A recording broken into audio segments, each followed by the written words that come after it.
the truth. At the end of the day, if we look at even the title of child, we're not even worthy to accept that title.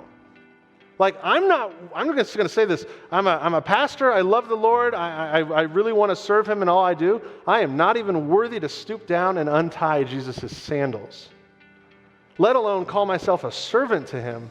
And yet he elevates me actually to a place of being a child of God, a son or a daughter of God. And why is that?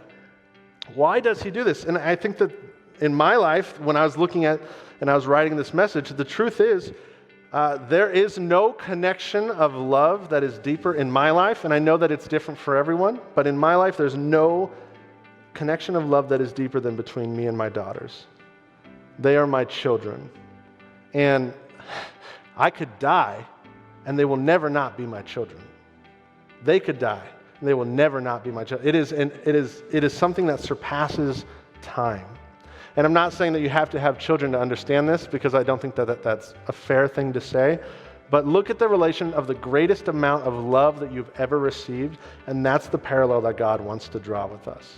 He's saying it is an unending, a level of care and attention, and you are a child of mine. And what an honor it is that we, the church, get to accept this title of a child of God.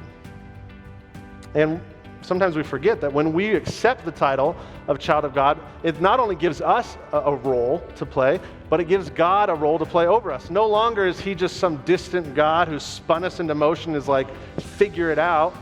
He's not just some God who sits up there and tells us, oh, I need to be served and I need to be worshiped and all these things. No, it moves him from that place of being a father in our lives, an Abba Father who is present and active and loving and pursuing you and me. We are children. And so when we look at this, church, I want to make this very clear. You are not a child of God. You're a child of God. That's different.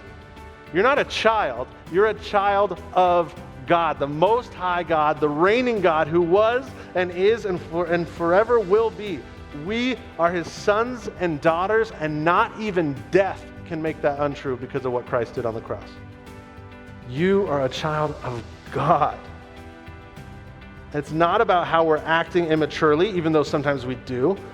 It's more about who you belong to when you accept Christ into your life. That's what the title means.